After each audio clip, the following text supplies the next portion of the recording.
এই কাহিনী সেই সময়ের যখন ভগবান শ্রীকৃষ্ণ দ্বারকায় তাঁর রাজপ্রাসাদে অবস্থান করছিলেন। তখন দেবর্ষি নারদ সেখানে উপস্থিত হলেন এবং ভগবান শ্রীকৃষ্ণের চরণে প্রণাম করে তাঁর আশীর্বাদ গ্রহণ করলেন। নারদ মুনির মনে একটি কৌতূহল ছিল যা তিনি ভগবান শ্রীকৃষ্ণের সঙ্গে ভাগ করে নিতে চেয়েছিলেন। ভগবান শ্রীকৃষ্ণ নারদজির স্বাগত জানিয়ে বললেন, হে দেবর্ষি, আজ দ্বারকায় আপনার আগমনের কারণ কি? নিশ্চয়ই আপনি কোনো গুরুত্বপূর্ণ সংবাদ নিয়ে এসেছেন।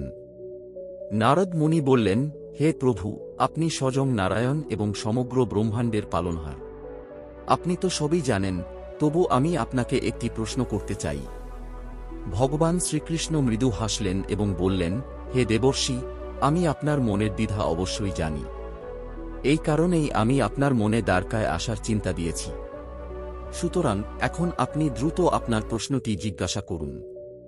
আপনাকে তো পিতামহ ব্রহ্মার কাছেও যেতে হবে। দেবর্ষি নারদ বললেন, হে প্রভু, এটি আপনারই লীলা, তবু আমি আমার কৌতূহল প্রকাশ করছি। আমি যখন পৃথিবীতে ভ্রমণ করছিলাম তখন একটি নগরে এক অতি দরিদ্র ও দুঃখী মানুষকে দেখলাম। সে কুষ্ঠ রোগে আক্রান্ত ছিল এবং একটি গাছের নিচে বসে শোক করছিল। কৌতূহলবশত আমি তার কাছে গিয়ে তার খবর জানতে চাইলাম। সেই ব্যক্তি আমাকে দেখে প্রণাম করল এবং বলল, হে মুনিবর, আপনি নিশ্চয়ই দেবর্ষি নারদজি। আপনার দেবত্বময় দীপ্তি দেখে আমি নিশ্চিত হয়েছি। আমি আপনার সম্পর্কে যা শুনেছি আপনি ঠিক তেমনই মনে হচ্ছে। তখন আমি সেই ব্যক্তিকে জিজ্ঞাসা করলাম, হে মানুষ, তোমার এই অবস্থা কিভাবে হলো এবং তোমার দুঃখের কারণ কি? যদি তুমি আমাকে বলার কৃপা কর তবে আমি তোমার সাহায্য করার চেষ্টা করব। সেই ব্যক্তি উত্তর দিল, হে দেবর্ষি, আমার জন্য কিছুই সম্ভব নয়। আমি আমার কর্মফল ভোগ করছি। আমি আমার জীবনে অসংখ্য পাপ করেছি যার কোনো সীমা নেই। আমি চুরি, লুটপাট, হত্যা ও ব্যভিচার করেছি। পরনারীদের সঙ্গে অনুচিত আচরণ করেছি। এমনকি আমি আমার মা বাবাকেও বাড়ি থেকে বের করে দিয়েছিলাম। এই সমস্ত পাপের ফলস্বরূপ আমি এই জন্মে শাস্তি পাচ্ছি। মৃত্যুর পরে আমার কি হবে এই ভেবেই আমি আতঙ্কিত। তার কথা শুনে আমার মনে দুঃখ হল। আমি তাকে আশ্বস্ত করে বললাম, হে মানুষ, তোমার কর্মফল অনুযায়ী তোমার শাস্তি হচ্ছে, কিন্তু তুমি কি তোমার পাপের প্রায়শ্চিত্ত করতে চাও না? তুমি কি তোমার পাপ থেকে মুক্তির কোনো উপায় খুঁজতে চাও না? সে ব্যক্তি বলল, হে দেবর্ষি, যদি প্রায়শ্চিত্ত করার কোনো উপায় থাকে তবে দয়া করে আমাকে বলুন। আমি অবশ্যই তা করব। আপনি আমাকে সাহায্য করতে পারেন। আমি তাকে বললাম, হে মানুষ, তোমার দুঃখ সম্পর্কে আমি অবগত হয়েছি, তাই তুমি চিন্তা করো না। তোমার দুঃখের সমাধান যার কাছে রয়েছে আমি তার কাছেই গিয়ে উপায় জানব এবং তোমাকে জানাব। এরপর আমি মুনি অগস্ত্যের আশ্রমে গেলাম এবং তাকে সেই দুঃখী ব্যক্তির পুরো কাহিনী শুনালাম।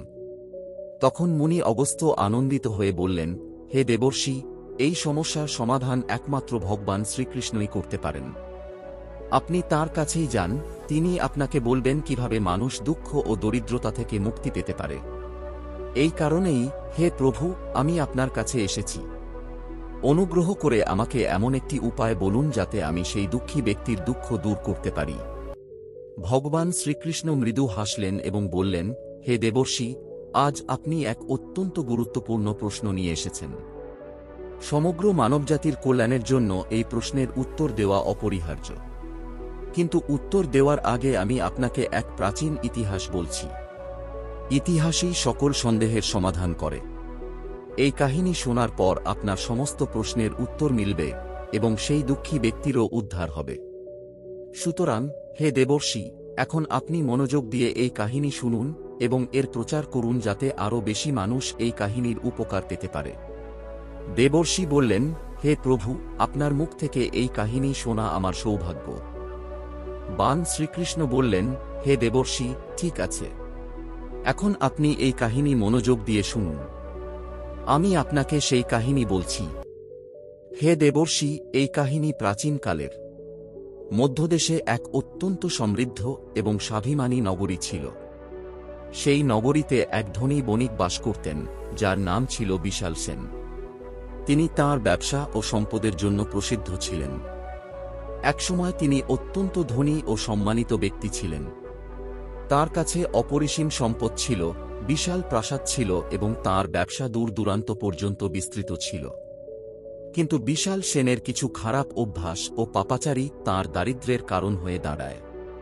প্রথম দিকে তিনি তার ব্যবসায় সততা ও পরিশ্রমের জন্য পরিচিত ছিলেন, কিন্তু অধিক ধনের লোভে তিনি অনৈতিক পথ অবলম্বন করতে শুরু করলেন। তিনি গরিব ও নিরীহ মানুষদের ঠকাতে লাগলেন এবং তার কর্মচারীদের সঙ্গেও দুর্ব্যবহার করতেন।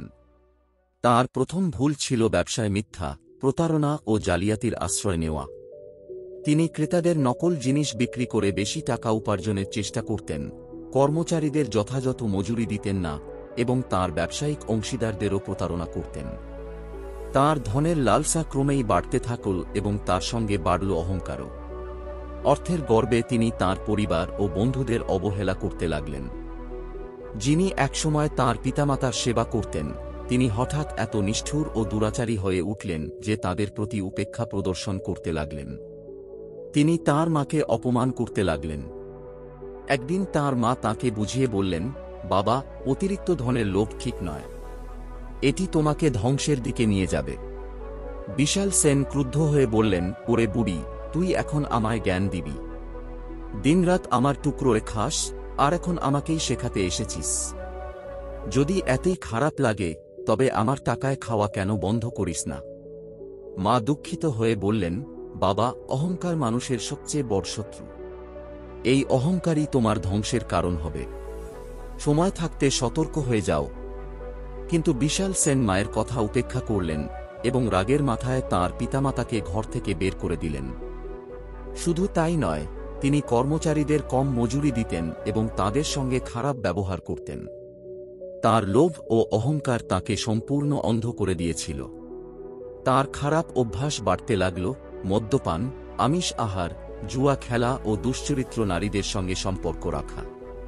তিনি অধিকাংশ সময় এইসব কুকর্মেই ব্যয় করতেন। তার পরিবারের অবস্থা খারাপ হতে লাগল, তার স্ত্রী ও সন্তানরা অত্যন্ত দুঃখী হয়ে পড়লেন। একদিন তাঁর স্ত্রী বললেন, স্বামী, আপনার এই আচরণ মোটেও ঠিক নয়। লোভ, খারাপ অভ্যাস ও অহংকারের কারণে আপনি ধ্বংসের পথে এগিয়ে যাচ্ছেন। অনুগ্রহ করে থেমে যান। কিন্তু বিশাল সেন তাঁর স্ত্রীর কথাও শুনলেন না। অবশেষে তাঁর স্ত্রী সন্তানদের নিয়ে ঘর ছেড়ে চলে গেলেন। বিশাল সেন এতে একটুও দুঃখ পেলেন না। তিনি হেসে বললেন, যাচ্ছে যাক। আমার এত ধন আছে, আমি চাইলে অন্য কোনো নারীকে বিয়ে করতে পারব। এছাড়াও তিনি ধর্মীয় কাজ থেকেও দূরে সরে গেলেন। তিনি ভগবানের পূজা ও উপাসনা করা বন্ধ করে দিলেন। ধন সম্পদের অহংকারে তিনি ভুলে গেলেন যে এই সবই ভগবানের কৃপায় প্রাপ্ত হয়েছে। যতই তার পাপ বৃদ্ধি পেল, ততই তার দারিদ্র্য বেড়ে গেল। ব্যবসায় ক্ষতি হতে লাগল, কর্মচারী ও ক্রেতারা দূরে সরে গেলেন। একদিন বিশাল সেন তাঁর চাকরদের নিয়ে এক নৌকা করে বিদেশে ব্যবসা করতে যাচ্ছিলেন। নদী পথে যাওয়ার সময় এক ভয়ঙ্কর ঝড় উঠল এবং তার নৌকা দুলতে লাগল। সবাই ভয়ে চিৎকার করতে লাগল। শেষ পর্যন্ত নৌকাটি নদীতে ডুবে গেল। বিশাল সেন কোনোরকমে সাঁতরে তীরে উঠলেন, কিন্তু তার সমস্ত সম্পদ নদীতে ডুবে ধ্বংস হয়ে গেল। এতে তিনি ভীষণ দুঃখ পেলেন। ধীরে ধীরে তাঁর সমস্ত সম্পদ শেষ হয়ে গেল এবং তিনি চরম দারিদ্র্যের মধ্যে পড়ে গেলেন। তাঁর জীবনে দুঃখ, হতাশা ও অভাব নেমে এল। অবশেষে একদিন এমন সময় এল যখন তাঁর সমস্ত সম্পদ শেষ হয়ে গেল এবং তিনি সম্পূর্ণ একা হয়ে গেলেন। দারিদ্র্যের কষ্টে তিনি তাঁর বাড়িঘর ছেড়ে বেরিয়ে পড়লেন এবং জঙ্গলের দিকে চলে গেলেন। জঙ্গলে তিনি একা ঘুরতে লাগলেন। নানা ধরনের রোগ তাঁকে গ্রাস করল, তিনি দুর্বল হয়ে পড়লেন। তখন তিনি তাঁর পাপের কথা উপলব্ধি করলেন। তিনি ভাবতে লাগলেন, হায়, আমি কি করে ফেললাম? ধনের লোভে অন্ধ হয়ে আমি সবকিছু নষ্ট করে ফেলেছি। আমার পিতামাতাকেও ঘর থেকে বের করে দিয়েছি। এটি আমার সবচেয়ে বড় পাপ। এখন আমি কিভাবে এই পাপ থেকে মুক্তি পাব? তিনি অনুতপ্ত হতে হতে জঙ্গলে ঘুরতে লাগলেন। হাঁটতে হাঁটতে তিনি একটি হ্রদের কাছে পৌঁছালেন, যেখানে তিনি একটি সুন্দর আশ্রম দেখতে পেলেন। সে ক্ষুধা ও তৃষ্ণায় কাতর হয়ে একটি আশ্রমের দিকে এগিয়ে গেল। এটি ছিল মহর্ষি রামদেবের আশ্রম, যিনি তাঁর তপস্যা ও জ্ঞানের জন্য প্রসিদ্ধ ছিলেন। যখন মহর্ষি রামদেব দেখলেন যে এক দুর্বল ও দুঃখী ব্যক্তি আশ্রমের দিকে আসছে, তখন তিনি তাকে আশ্রমে আমন্ত্রণ জানালেন, জলপান করালেন এবং আহার দিলেন। আহার গ্রহণ করার পর মহর্ষি তাকে জিজ্ঞাসা করলেন, বৎস, তুমি কে? তোমার এই অবস্থা কিভাবে হল? তুমি একা এই জঙ্গলে কেন ঘুরে বেড়াচ্ছ? সে মহর্ষি রামদেবের চরণে লুটিয়ে পড়ল এবং বলল, হে মহর্ষি, আমার নাম বিশাল সেন। একসময় আমি এক ধনী বণিক ছিলাম এবং ব্যবসা করতাম। কিন্তু আমি আমার জীবনে কঠিন পাপ করেছি। সেই সমস্ত পাপের কারণেই আমার এই দুর্বস্থা হয়েছে। একসময় আমি ধনী ছিলাম, কিন্তু এখন নিঃস্ব হয়ে গিয়েছি। মহর্ষি রামদেব বললেন, বৎস, ঠিক ঠিক বলো, তুমি কি কি পাপ করেছ? আমি তোমাকে প্রায়শ্চিত্তের উপায় বলবো। তখন বিশাল সেন তার সম্পূর্ণ কাহিনী মহর্ষি রামদেবকে শুনিয়ে করুণ স্বরে বলল, হে মহর্ষি, এখন আপনি আমাকে পথ দেখান। আমি কিভাবে আমার পাপ থেকে মুক্তি পেতে পারি? আমার দারিদ্র্য কিভাবে দূর হবে? মহর্ষি রামদেব কয়েক মুহূর্ত ধ্যান করলেন, তারপর বললেন, বৎস, তোমার দারিদ্র্য ও দুঃখের কারণ তোমার ভুল অভ্যাস। ধনের লোভ তোমাকে অন্ধ করে দিয়েছিল এবং অহংকার তোমাকে পতনের দিকে ঠেলে দিয়েছে। যদি তুমি তোমার জীবনে কিছু গুরুত্বপূর্ণ অভ্যাস গ্রহণ করো, তাহলে তোমার দারিদ্র্য দূর হবে। আজ আমি তোমাকে 3টি গুরুত্বপূর্ণ কাজ বলছি, যা তোমাকে প্রতিদিন সকালে উঠে করতে হবে। যদি তুমি এই নিয়মগুলি মেনে চলো, তাহলে তোমার সমস্ত দুঃখ দূর হবে এবং তুমি আবার পরিবার ও ঐশ্বর্য ফিরে পাবে। বিশাল সেন শ্রদ্ধার সাথে বলল, হে মহর্ষি, আমি আপনার প্রতিটি কথা মেনে চলব। এখন থেকে আপনি আমার গুরু। অনুগ্রহ করে আমাকে পথ দেখান। তখন মহর্ষি রামদেব বললেন, বৎস, প্রথম কাজ হল সকালবেলা ঘুম থেকে উঠে নিজের হাতের তালুর দর্শন করা। হাতের অগ্রভাগে মা লক্ষ্মী, মধ্যভাগে দেবী সরস্বতী এবং মূল অংশে ভগবান শ্রীকৃষ্ণের বাস হয়। যদি প্রতিদিন প্রাতঃকালে তোমার হাতের তালু দেখো ও তাদের স্মরণ করো, তাহলে তোমার ভাগ্যের দ্বার খুলবে এবং সমৃদ্ধি লাভ করবে। দ্বিতীয় গুরুত্বপূর্ণ কাজ হল তোমার পিতামাতার আশীর্বাদ গ্রহণ করা। প্রতিদিন সকালে উঠে পিতামাতার চরণ স্পর্শ করো এবং তাদের আশীর্বাদ নাও। এতে জীবনের সমস্ত বাধা দূর হবে এবং তুমি সঠিক পথে চলতে পারবে। পিতামাতার আশীর্বাদ নিলে সমস্ত সংকট কেটে যায় এবং মানুষ মানসিক শান্তি লাভ করে। তৃতীয় গুরুত্বপূর্ণ কাজ হল সূর্যদেবের উপাসনা করা। প্রতিদিন সূর্যোদয়ের সময় সূর্যদেবকে অর্ঘ্য নিবেদন করলে তাঁর কৃপা লাভ হবে, যার ফলে তুমি উত্তম স্বাস্থ্য ও অপরিসীম শক্তি অর্জন করবে। যে ব্যক্তি প্রতিদিন সূর্য উপাসনা করে, তার কখনো দুর্দশা হয় না। মহর্ষি রামদেব বললেন, বৎস, যদি তুমি এই নিয়মগুলির অনুসরণ করো, তাহলে তোমার সমস্ত পাপ ধ্বংস হবে এবং তুমি পুনরায় সমৃদ্ধি লাভ করবে। বিশাল সেন মহর্ষিকে প্রণাম করে বলল, হে মুনিবর, আমি আমার পিতামাতাকে বাড়ি থেকে বের করে দিয়েছিলাম। এখন জানি না তারা কোথায় আছে। অনুগ্রহ করে বলুন, আমি তাদের কোথায় খুঁজে পাব? মহর্ষি রামদেব বললেন, বৎস, তোমার পিতামাতা এই আশ্রমেই অবস্থান করছেন। এখন তুমি তাদের বাড়ি নিয়ে যাও এবং তাদের সেবা করো। এ কথা শুনে বিশাল সেন আবেগাপ্লুত হয়ে পড়ল।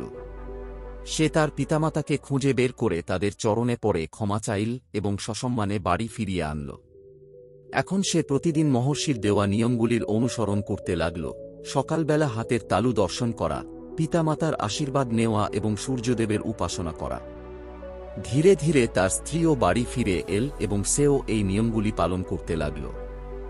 সময় অতিবাহিত হওয়ার সাথে সাথে বিশাল সেনের ব্যবসা আবার চলতে লাগল এবং সে বিপুল সম্পদ অর্জন করল। তার দারিদ্র্য দূর হল এবং ঘরে সুখ সমৃদ্ধি ফিরে এল। ভগবান শ্রীকৃষ্ণ নারদ মুনিকে বললেন, হে দেবর্ষি, এই 3টি গুরুত্বপূর্ণ কাজ মানুষের জীবনে সুখ, সমৃদ্ধি এবং শান্তি নিয়ে আসে। যদি কেউ প্রতিদিন সকালে এই নিয়মগুলি পালন করে, তাহলে সে কখনোই দারিদ্র্যের শিকার হবে না। নারদ মুনি ভগবান শ্রীকৃষ্ণকে প্রণাম করলেন এবং এই উপদেশকে সমগ্র বিশ্বে প্রচার করার সংকল্প নিলেন। তারপর তিনি এক দুঃখী ব্যক্তির কাছে গেলেন এবং তাকে এই কাহিনী শুনালেন। কাহিনী শুনেই সেই ব্যক্তির সমস্ত রোগ দূর হয়ে গেল এবং সে অলৌকিকভাবে সুস্থ হয়ে উঠল। সে নারদ মুনিকে ধন্যবাদ জানিয়ে জীবনে এই নিয়মগুলি পালন করার প্রতিজ্ঞা করল। যে কেউ এই কাহিনী শোনে এবং প্রচার করে, তার সমস্ত পাপ বিনষ্ট হয় এবং তার দারিদ্র্য দূর হয়। এইভাবে ভগবান শ্রীকৃষ্ণ নারদ মুনিকে এই মূল্যবান জ্ঞান দিলেন এবং আমাদেরও শিখালেন যে প্রতিদিন সকালের এই 3টি কাজ আমাদের জীবনকে সুখী ও সমৃদ্ধ করতে পারে। তাহলে বন্ধুরা, তোমাদের এই কাহিনী কেমন লাগলো? কমেন্ট করে জানাও।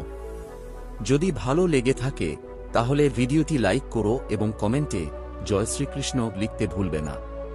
পাশাপাশি আমাদের চ্যানেলটি সাবস্ক্রাইব করতে ভুলবে না। তোমাদের সবাইকে ধন্যবাদ।